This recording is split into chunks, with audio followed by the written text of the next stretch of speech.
If you absolutely despise a certain restaurant, you don't spend your weekends meticulously studying their menu. Right. You definitely don't complain to your friends about their soup of the day. Exactly. You just eat somewhere else. Right. I mean, avoidance is basically the most natural human response to things we claim to dislike. Yeah, it really is. But when we look at certain social dynamics, specifically, the way some individuals who harbor overt prejudices act toward Black Americans, that whole avoidance logic just completely disintegrates. It completely falls apart. Right. We aren't looking at avoidance. We are looking at a hyper-focused, undeniable obsession. So today, we are going straight into the heart of the source material you provided to unpack this dynamic. It's a fascinating text. It really is. We're dissecting why people who express intense hostility toward a group end up spending a massive fraction of their waking lives completely fixated on them. And the term the source text uses to capture this paradox is one you hear constantly in the cultural lexicon. It's the phrase, living rent-free in their heads. Oh, rent-free. Yeah, it's such a perfect description. It is incredibly accurate for the psychology at play here. Because if you look at the mechanics of this obsession, it rarely stems from genuine good faith concern. Right. The text breaks down this massive friction between studied knowledge and lived experience. And it illustrates how that friction essentially architects the totally dysfunctional public discourse we are all navigating right now. And as we unpack this, our role here is simply to act as impartial guides through the sociology and the psychology outlined in your provided text. We are looking at the why behind all the noise. Exactly. We're just looking at the drivers. Right. Because understanding the mechanics of this rent-free fixation acts as a highly effective filter for you when you're scrolling through your feed or, watching a debate. It helps you instantly parse who is actually trying to solve a problem and who is just wrestling with their own psychological shadows. Yeah, that's a great way to put it. But to get there, we need to abandon the idea of looking at this as a list of independent behaviors and see it as a chain reaction. Okay, let's unpack this. The source identifies 5 specific drivers for this obsession, right? Yes. 5 drivers, and they actually feed directly into one another. The foundation of that chain reaction is historical centrality. Okay, what does that mean in this context? Well, you simply cannot separate the Black American experience from the defining events of United States history. I mean, from the foundational economy of slavery to the Civil War, Reconstruction, the Civil Rights Movement, and even modern institutional design.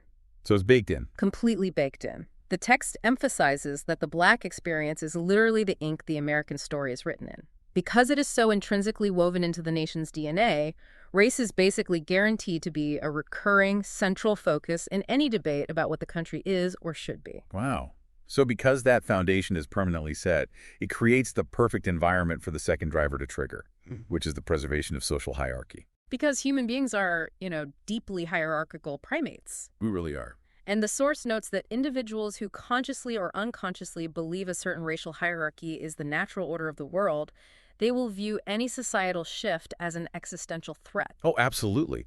When Black Americans challenge the status quo, whether that's through voting rights, economic mobility, or just cultural influence, it doesn't just feel like a regular political debate to these individuals. It feels like an alarm bell going off in their own house. Exactly. The amygdala is basically hijacking their response. They are processing a shift in social equality as a personal loss of status. Which is terrifying for them. It is. And when people feel that their status is threatened by massive, complex macroeconomic factors like, say, globalized supply chains, inflation, or technological displacement, the brain demands a target. It wants something easy to point at. Right. Because it takes a massive amount of mental calories to understand the intricacies of shifting global markets. But it takes 0 mental calories to blame a marginalized group. Oh, wow. Yeah. And that brings us right to the third link in the chain, which is scapegoating. Yes, the ultimate cognitive shortcut. Right. The source material explains how frustration over these incredibly opaque issues is projected onto Black Americans. It allows people to avoid the really terrifying reality that the systems governing their lives might just be indifferent to them. Yeah, that indifference is a hard pill to swallow. So pointing a finger at a specific group provides this false but deeply comforting sense of control. Which bleeds directly into the fourth driver, identity politics, Hmm. but used here in a very fundamental psychological sense. Okay, not just the political buzzword. No, not at all.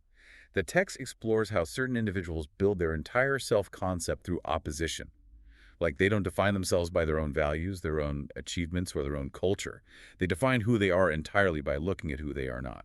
They are essentially building a house out of negative space. That's a perfect analogy. If you define your patriotism, your work ethic, or like your morality solely by contrasting it with a stereotyped version of another group, you are trapped. You're completely trapped. You can never stop talking about that group because if they disappear from your mind, your own identity collapses. You're just using them as a mirror to build your own reflection. And that is the core tragedy of this whole rent-free dynamic. Wow. What's fascinating here is that the obsession isn't about the Black community at all. It's really just a desperate maintenance of the speaker's own fragile self-image. Wow. That's heavy. It is. And the fifth driver is basically the gasoline poured over this entire psychological bonfire. Media and political incentives. Exactly. Media and political incentives. The attention economy does not care about the truth, and it certainly doesn't care about social harmony. It cares about physiological arousal. Right. And resentment, fear, those are the most potent drivers of engagement. Media personalities and political figures recognize that leaning into this specific racial fixation reliably energizes their audience. It gets the clicks. It gets the votes. Yeah, the incentive structure of modern platforms financially and politically rewards the preoccupation. They keep the topic front and center because it pays dividends to keep the audience agitated about social hierarchy and identity. So when you look at how those five drivers connect from historical foundations to status threats, cognitive scapegoating, negative identity formation, and then algorithmic amplification, you realize why the discourse feels so inescapable. It really does feel inescapable. The topic will always be at the forefront. And the critical question the source then poses is, given this constant spotlight, who is actually considered credible when speaking about it? Here's where it gets really interesting. This is where we hit the massive friction point in the text between studied knowledge and lived experience. Yes, this is crucial. But wait, I want to play devil's advocate and challenge the premise of the source for a second. Sure, go for it. Does this mean the source is saying only Black people can have opinions or talk about Black history? Like, isn't there a genuine danger in relying purely on lived experience? That's a very common question. Because, doesn't proximity to an issue sometimes create emotional blind spots? If you are in the middle of a forest fire, you know exactly how hot the flames are, but you might need someone in a helicopter with studied outside knowledge to tell you which way the wind is blowing. Is the text arguing that external analysis is invalid? No, the text actually welcomes that exact challenge, and it makes a vital distinction here. External, studied knowledge is incredibly important. The helicopter view absolutely matters. Okay, so it's not dismissing the experts. Not at all. Historians, sociologists, everyday citizens of any background can and should study segregation, the wealth gap, and systemic discrimination in good faith. Knowledge is not restricted by race. Okay, that makes sense. The source isn't claiming that lived experience is infallible. The breakdown doesn't happen because outside knowledge exists. The breakdown happens because of the hierarchy assigned to those different types of knowledge. Ah, I see. It's like the difference between reading the sheet music and actually playing the instrument. That's a great way to think about it. Studied knowledge gives you the technical theory, the notes on the page.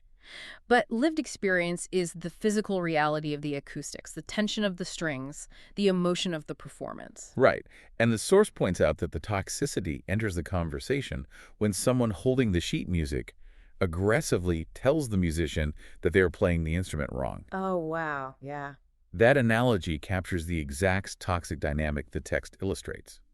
The tension ignites when individuals use their external knowledge to speak over Black Americans rather than with them. Speaking over instead of with. Exactly. The text provides some really stark examples of this. You will see a non-Black individual make a sweeping, authoritative claim like racism isn't a major factor today, or the civil rights movement solved those problems. Right. Then a Black American counters that claim by providing their own lived reality, perhaps describing their personal experience with housing discrimination or a biased professional environment. They are offering the qualitative data of the acoustics, sticking with our analogy. Yes. And instead of integrating that qualitative data, the person with the external knowledge dismisses the lived account outright. They just brush it off. Completely. They treat the personal experience as an anomaly or simply untrue because it conflicts with their broad external assumption. The source argues that at this precise moment, you are no longer having a debate about evidence. Right. It is morphed into a power struggle over whose perspective is deemed legitimate by default. Wow. Because the person being spoken over isn't arguing that the helicopter view is useless. They are questioning why the person in the helicopter assumes they understand the heat of the fire better than the person whose boots are literally melting. That's exactly it. When an outsider's assumption is automatically treated as more credible than a first-hand account, the conversation is dead. You are just enforcing a hierarchy. And the source deliberately zooms out to show that this dynamic of dismissal isn't just an isolated glitch in racial discourse. It's a universal systemic pattern. It really is everywhere once you know what to look for. Yeah, once you understand the architecture of this fallacy, you can spot it across the entire societal spectrum. I mean, it is the exact same mechanism behind what we casually call mansplaining, but applied to a much wider societal canvas. Yes, exactly. Think about it. Have you ever watched a wealthy individual confidently explain the root causes of poverty while entirely ignoring the perspectives of the poor people advocating for different policies? Or native-born citizens dictating the realities of the immigration system while blatantly disregarding the first-hand accounts of immigrants navigating that exact bureaucracy. It happens all the time. If we connect this to the bigger picture, the text makes a really profound philosophical point here about the nature of evidence. Our society often treats empirical data like spreadsheets, academic papers, economic models as the only valid form of truth. Right, the hard numbers. But lived experience provides a layer of qualitative data that a spreadsheet is structurally incapable of capturing. Yeah, a statistic can tell you that a wage gap exists across a demographic.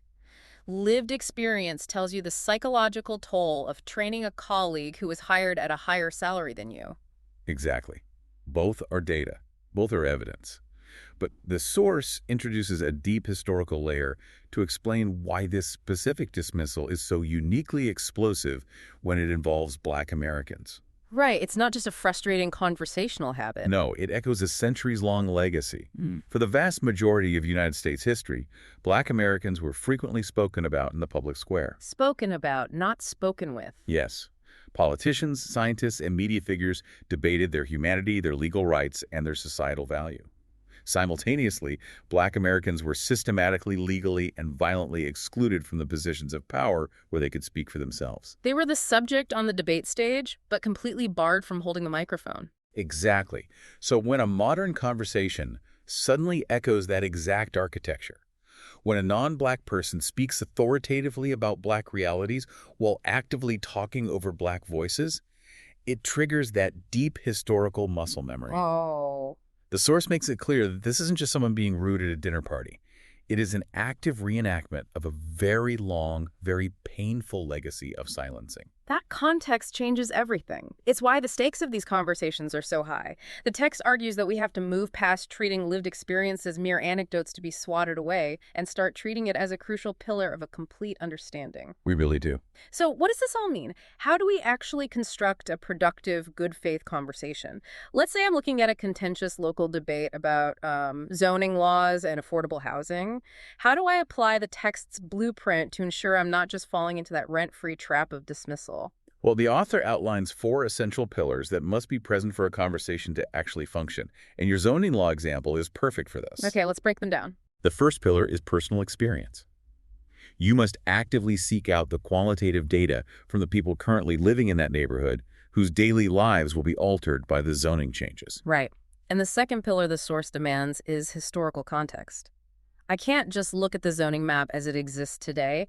I have to look at the historical redlining that shaped those neighborhood borders 50 years ago, understanding the momentum that brought us to this specific city council meeting. Exactly. And then the third pillar brings in the studied knowledge, empirical evidence. The helicopter view. Right. This is where you look at the economic data, the traffic studies, the property value projections. The quantitative data validates the scale of the issue, while the personal experience from the first pillar gives humanity to the data. They act as checks and balances for one another. Yes. The helicopter view and the ground view working together. But the text argues that none of this matters without the fourth pillar, which is entirely behavioral. Okay, what is it? The fourth pillar is a genuine willingness to listen and be moved by the people directly affected. The source summarizes the ultimate takeaway beautifully here. Let's hear it. The root frustration expressed by many marginalized groups is rarely that outsiders are participating in the conversation. Public policy affects everyone. Participation is expected. Right, everyone has a stake. The profound frustration occurs when participants enter the room with fixed, rigid conclusions. Oh, they aren't arriving to exchange perspectives. They are arriving to demand submission to their worldview. Precisely. If you enter the zoning debate already convinced that the residents' concerns are invalid because you read a compelling economic blog post, you aren't engaging in discourse. You are issuing a ruling. Wow. And returning to the psychology we discussed at the very beginning, if your underlying motive is to maintain a social hierarchy, to find a scapegoat for your own economic anxiety, or to build your identity by opposing someone else, a genuine exchange of ideas is actively detrimental to your goal. It absolutely is. Dismissal is the exact tool you need to protect your ego. The text brilliantly connects the internal psychological motives with the external conversational tactics. We've mapped such a fascinating journey through your source material today. We really have covered a lot of ground. We started by decoding the rent-free obsession, looking at how historical centrality sets the stage, how threats to status trigger scapegoating, and how people build negative identities that are then monetized by algorithmic media. We then explored the critical friction between the helicopter and the ground. Studied knowledge versus lived experience. Right. We looked at how using external knowledge to invalidate personal reality creates a power struggle, reflecting a deep historical legacy of exclusion. And finally, we applied the text's blueprint for actual discourse, combining personal experience, historical context, empirical data, and a genuine posture of listening. Recognizing this framework is like getting the developer code for modern societal debates. It allows you to instantly spot who is actually trying to solve a problem and who is just using a demographic as a prop for their own psychological comfort. This leaves us with a really critical challenge regarding the media environments we all inhabit. The text made it clear that our current algorithmic platforms are financially optimized to reward the exact type of outrage, dismissal, and speaking over we've been discussing. Yeah, they thrive on it. So here's something to think about. If the systems we use to communicate are structurally designed to penalize nuance and reward obsession, how do we structurally shift our own attention? That's the big question. How do we actively retrain our habits to financially and socially reward the 4 pillars of productive conversation, while starving the loudest, most dismissive voices in the room of the attention they so desperately crave? That is the ultimate test of our own agency. I mean, if you despise the restaurant, you have to find the discipline to stop reading the menu and go invest your appetite somewhere that actually serves a good meal. Thank you so much for diving into these sources with us today. Keep questioning the narratives you encounter. Look for the synthesis of lived and studied knowledge, and always look for the why hidden right behind the noise.